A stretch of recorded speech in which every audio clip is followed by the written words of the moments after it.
ராமநாதபுரம் மாவட்டம் முதுகுளத்தூர் தாவேகா நிர்வாகிகளிடையே ஏற்பட்ட கைகலப்பால் 6 பேர் மீது வழக்கு பாய்ந்த நிலையில் நிர்வாகிகள் இடையேயான மோதல் காரணமாக வேட்பாளர் மலர்விழி பிரச்சாரம் செய்ய முடியாத நிலை ஏற்பட்டுள்ளது. தலைவைக்கு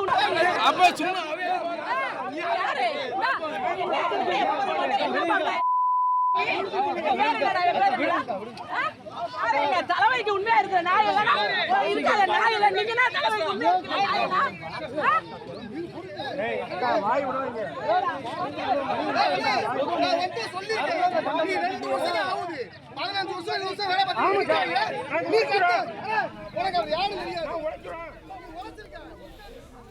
இதுகுறித்த கூடுதல் விவரங்களை எமது செய்தியாளர் பிரபுரா வழங்க கேட்கலாம். வணக்கம் பிரபுரா, விவரங்கள் என்ன? நிச்சயமாக ராமநாதபுரம் மாவட்டம் முதுகுளத்தூர் சட்டமன்ற தொகுதியில் ராமநாதபுரம் கிழக்கு மாவட்ட செயலாளர் மலர்விழி தமிழக வெற்றிக் கழகம் சார்பில் போட்டியிடுகிறார். இவர் கடந்த 6ஆம் தேதி தனது வேட்புமனுவை தாக்கல் செய்தார்.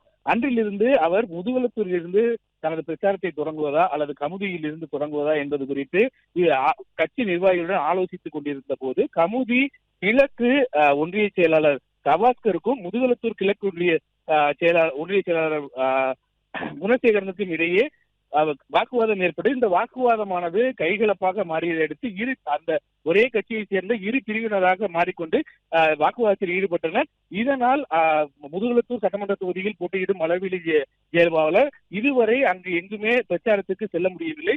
ஏற்கனவே தமிழக வெற்றிக் கழகத்தை பொறுத்தளவு ராமநாதபுரம் மாவட்டத்தில் உட்கட்சி பூசல் இருந்து வந்தது. குறிப்பாக மேற்கு மாவட்ட செயலாளர் மன்மதனுக்கும் இந்த கிழக்கு மாவட்ட செயலாளர் மலர்விழிக்கும் இடையே உட்கட்சி பூசல் இருந்து வந்த நிலையில் தற்போது முதுகுளத்தூர் தொகுதியில் போட்டியிடும் மலர்விழிக்கு அப்பகுதியைச் சேர்ந்த இரு தரப்பினரும் அந்த வாக்குவாதத்தில் ஈடுபடுவதால் பிரச்சனை செய்து வருவதால் பிரச்சாரத்தில் ஈடுபடவில்லை.